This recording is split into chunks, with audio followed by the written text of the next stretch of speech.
오늘 말씀은 빛 대신 예수 그리스도에 관해서 증거하려고 합니다. 빛 대신 예수 그리스도. 제가 목회를 하면서 매주 목요일은 양로원을 신방합니다. 우리의 성도들이 나이가 많으신 분들이 양로원에 계시기 때문에 그곳을 정기적으로 방문을 하지요. 할머니들이 또 할아버지들이 제가 오면 얼마나 반가워하는지 마치 어린아이가 부모가 찾아오는 것 같은 즐거움을 가지면서 저를 맞이해 줍니다. 제가 바빠서 가지 못할 때는 그 한 할머니는 자기의 달력에다가 목요일 날 이렇게 동그라미를 쳐놨다가 제가 오지 않으면은 각계를 쳐놓고 제가 갔을 때에 내가 오지 않아서 온종일 기다렸다고 이야기를 하시곤 했습니다. A동 룸 넘버 19번에 할머니 한 분이 계시는데 이름이 베티라고 불렀습니다. 그 베티는 일리자베스라고 하는 말의 준말입니다. 그 호주 사람들이 많이 사용하는 이름이지요. 이 할머니가 한 달에 한 번씩 발간되어지는 잡지 가든이라고 하는 그러니까 정원을 가꾸는 많은 상식과 그리고 꽃들을 가꾸는 방법을 기록하는 잡지를 부독하고 있었습니다. 나이가 80세, 아주 고령 할머니인데 그 잡지를 보고 있었습니다. 그리고 또 어떤 페이지는 가위로 잘 오려서 스크랩북을 만들곤 했습니다. 내가 그 할머니에게 다가가서 물었습니다. 할머니, 가든을 가꾸는 것이 할머니의 취미인가 봐요. 꽃을 가꾸는 것이 할머니의 취미인가 봐요. 하면서 대화가 시작이 됐습니다. 할아버지가 세상을 떠난 후에 자기 집에 조그만 뜰이 있어서 거기에 정원을 가꾸는 것이 취미였다고 합니다. 근데 이 할머니의 꿈은 이제 양로원을 나가면은 그곳 자기의 집으로 돌아가서 정원을 가꾸고 정원에 꽃을 심고 정원을 돌보는 꿈을 가지고 가든이라고 하는 잡지를 구독하고 또 스크랩북을 만들고 있었습니다.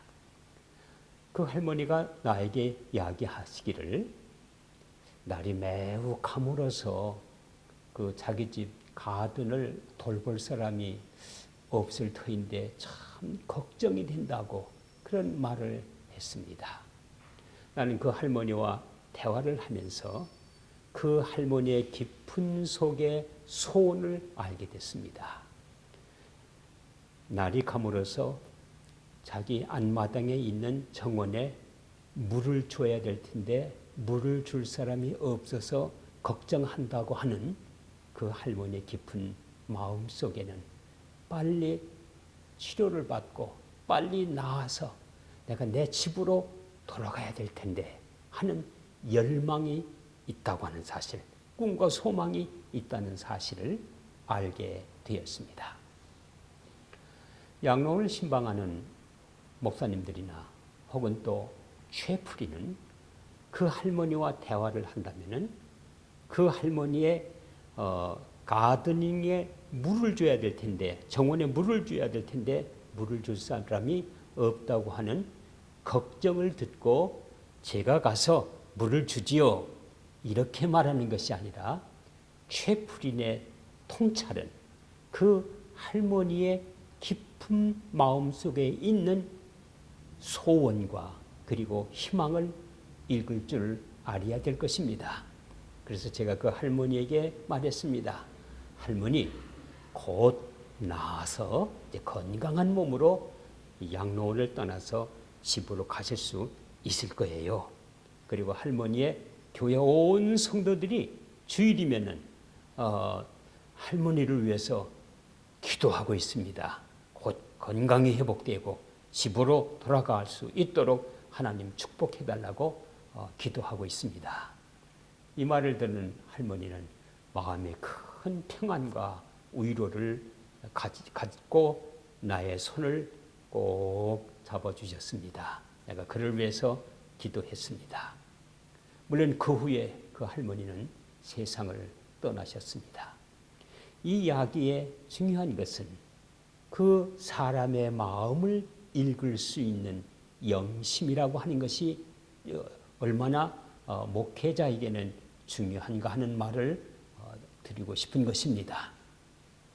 예수님은 바로 우리의 심정과 우리의 마음을 읽으시는 영안, 영심, 영의 마음을 진단하고 그 사람의 깊은 것을 이해하시는 예수님이셨습니다.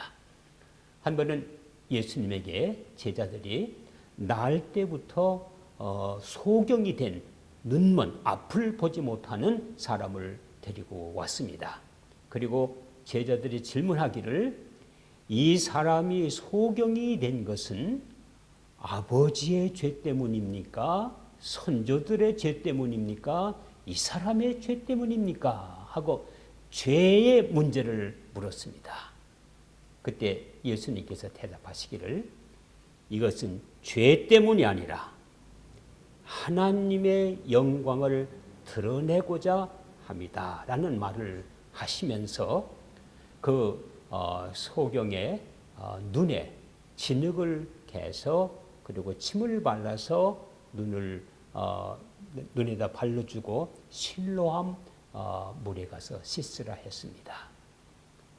실로암 물에 가서 눈을 씻은즉 그 눈이 띄워졌습니다. 그리고 빛을 보게 됐습니다. 온 천하를 보게 됐습니다. 새로운 사람이 되었습니다. 세상을 볼 수 있는 사람이 된 것입니다. 이 이야기에서 이 사람이 눈이 먼 것은 누구의 죄 때문입니까? 라고 질문을 한 제자들에 대해서 예수님은 노라고 대답한 것입니다. 사람의 고통, 눈멀어서 괴로움을 당하는 그 사람의 깊은 아픔과 고통과 그 깊은 내면의 세계를 읽지 못했던 제자들을 한탄한 것입니다. 우리가 때로는 쉽게 사람이 고통을 당한다든지 어려움을 당한다든지 환난을 당할 때 저것은 하나님의 심판이야. 저것은 죄 때문이야. 이렇게 생각하기 쉽지만은 그 자체가 잘못된 것이라고 하는 것입니다. 고난 속에서도 예수님은 거기 계십니다.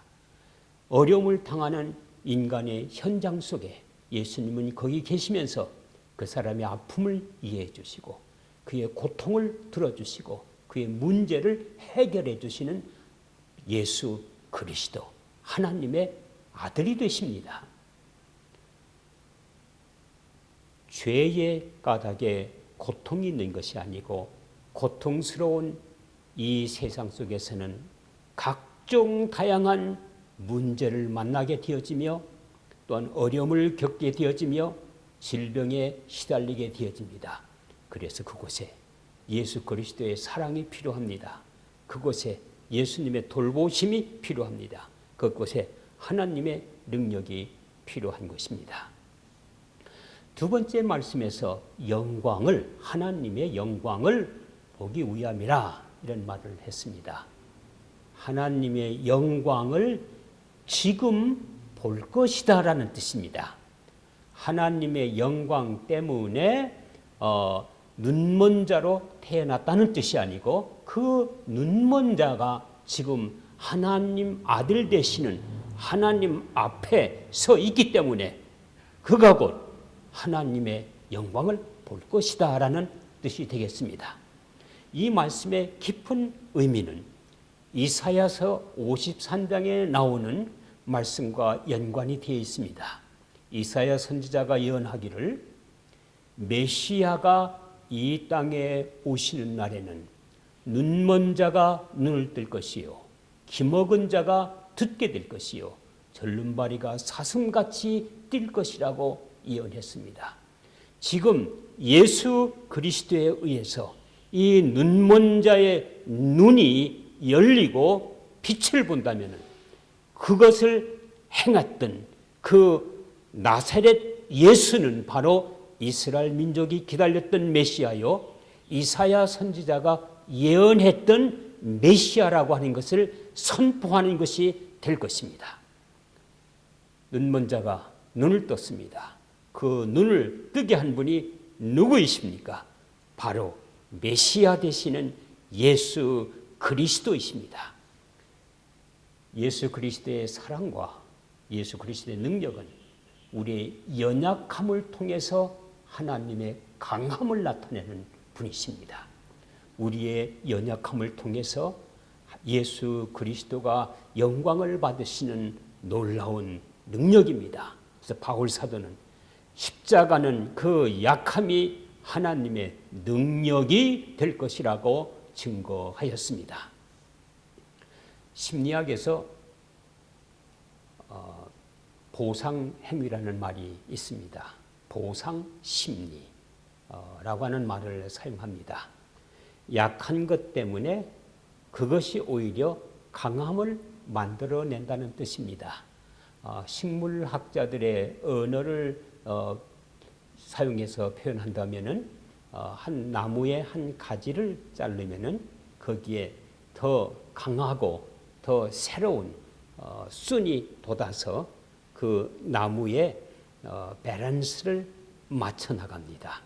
또 봄에 가지를 잘라주면은 그렇게 새 순이 나와서 열매를 더 강하게 맺습니다. 말하자면은 잘려지고 연약한 것을 통해서 새 순이 나와서 좋은 결실을 만든다는 뜻과도 같습니다. 보상 행위입니다. 이 연약한 눈먼 자는 자기의 약함을 통해서 하나님의 위대한 영광을 드러냈습니다.